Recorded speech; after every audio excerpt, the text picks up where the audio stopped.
হেফাজত ইসলাম বাংলাদেশ কর্তৃক আয়োজিত আজকের এই সমাবেশে অন্ধকার সংগ্রামী সভাপতি মঞ্চ বরিষ্ঠ কেন্দ্রীয় নেতৃবৃন্দ সভাপতিবৃন্দ সমবেত সাথী বন্ধুগণ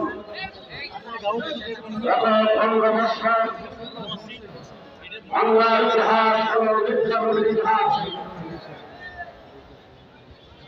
বিগত 15 বছরে যার নেতৃত্বে বিজ্ঞাপন হয়েছে সেই ব্রিটিশ সরকারের প্রধানমন্ত্রী 17 বছরের পরে সংসদে রায় বলেছিল আমরা নাকি 17 বছরের রং মেখে সেখানে বসেছিলাম। 19 থেকে আমরা দৌড়াদৌড়ি করেছি, আমাদের শরীর থেকে রক্ত পড়ে রাস্তা রঙিন হয়েছে। আজকে এই জায়গায় পরিষ্কার অবস্থায় বলতে চান যারা কোথায় কোথায় বলতে খাওয়া হবে আজকে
Shut up!